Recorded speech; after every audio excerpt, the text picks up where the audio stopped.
ഇറാനിലെ യുദ്ധത്തെക്കുറിച്ച് നടത്തിയ പരാമർശങ്ങൾക്കിടെ ഇസ്രായേൽ പ്രധാനമന്ത്രി ബെഞ്ചമിൻ നെതന്യാഹു നടത്തിയ ഒരു പ്രസ്താവന വിവാദങ്ങൾക്ക് വഴിതെളിച്ചിരിക്കുകയാണ്. യേശുക്രിസ്തുവിനെ ചെങ്കിസ് ഖാനുമായി താരതമ്യം ചെയ്തുകൊണ്ടുള്ള ചരിത്രകാരനായ വിൽ ഡ്യൂറന്റിന്റെ പ്രസ്താവന ഉദ്ധരിച്ച് നെതന്യാഹു നടത്തിയ പരാമർശമാണ് ക്രൈസ്തവരുടെ മതവികാരത്തെ വ്രണപ്പെടുത്തിയിരിക്കുന്നത്. ക്രൂര യുദ്ധമുറകൾ തുറന്നുവിട്ട് ദേശങ്ങൾ പിടിച്ചെടുത്ത മംഗോൾ സാമ്രാജ്യത്തിന്റെ സ്ഥാപകനും ചക്രവർത്തിയുമായിരുന്നു ഏവരുടെയും പേടി സ്വപ്നമായിരുന്ന ചെങ്കിസ് ഖാൻ. എന്നാൽ സർവ്വപ്രപഞ്ചത്തിന്റെയും സൃഷ്ടാവായിരിക്കെ മനുഷ്യരോടൊപ്പമായിരിക്കാൻ സ്വർഗം വിട്ട് ഇറങ്ങി വരികയും അവരിൽ ഒരുവനായി തീർന്ന് സ്വർഗരാജ്യത്തിന് അവരെ അവകാശികളാക്കാൻ മരണത്തോളം സ്വയം ശൂന്യനാകുകയും ചെയ്ത രാജാക്കന്മാരുടെ രാജാവും സമാധാന പ്രഭുവുമായ ക്രിസ്തുവിന് ചെങ്കിസ് ഖാനേക്കാൾ ഒരു നേട്ടവുമില്ല എന്ന നെതന്യാഹുവിന്റെ പരാമർശം എന്തുകൊണ്ടും അതിരുകടന്നതെന്ന് പറയാതെ വയ്യ.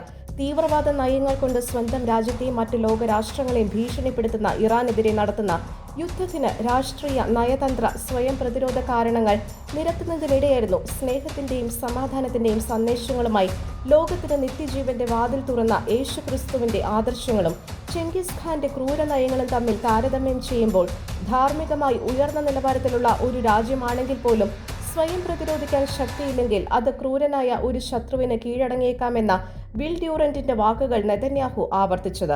ഇതേ തുടർന്ന് വാദപ്രതിവാദങ്ങൾ സജീവമായപ്പോൾ താൻ യേശുക്രിസ്തുവിനെ അവഹേളിച്ചിട്ടില്ല എന്നും ഇസ്രായേലിൽ സംരക്ഷിക്കപ്പെടുകയും അഭിവൃദ്ധി പ്രാപിക്കുകയും ചെയ്യുന്ന വിഭാഗമാണ് ക്രൈസ്തവരെന്നും നെതന്യാഹു വിശദീകരിക്കുകയുണ്ടായി. ഏതായാലും ചെങ്കിസ് ഖാൻ ചരിത്രത്തിൽ കൊന്നും ചതിച്ചും പടവെട്ടിയും കീഴടക്കിയതെല്ലാം ആ ക്രൂര ഭരണാധികാരിയുടെ കാലശേഷം മറ്റാരുടേതോ ആയി. ഭീതിയുടെയും ഭീകരതയുടെയും മനുഷ്യത്വരാഹിത്യത്തിന്റെയും പ്രതീകമായി ആരും ഒരിക്കലും അനുകരിക്കരുതാത്ത ഒരു കുപ്രസിദ്ധ ഭരണാധികാരിയായി കാലവും ചരിത്രവും അയാളെ അടയാളപ്പെടുത്തി. അയാളുടെ അനുയായികളും കാലയവനികയിൽ അപ്രത്യക്ഷമായി. എന്നാൽ ക്രിസ്തു തുടക്കം കുറിച്ച സ്നേഹത്തിന്റെ വിപ്ലവം തുടർന്ന് ആ സമാധാനത്തിന്റെ പാത പിന്തുടർന്ന് ക്രൈസ്തവർ 2000 വർഷങ്ങൾക്ക് ശേഷവും അഭിമാനത്തോടെ ചങ്കുറപ്പോടെ ലോകത്തിൽ തുടരുന്നു.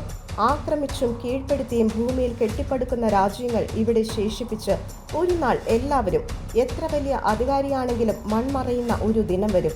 അന്ന് ക്രിസ്തു ഒരുക്കിയിരിക്കുന്ന അവിടുത്തെ നിത്യരാജ്യത്തിലേക്ക് പ്രവേശിക്കാമെന്ന പ്രത്യാശയാണ് ക്രൈസ്തവരുടെ അസ്തിത്വത്തിന്റെ അടിസ്ഥാനം തന്നെ.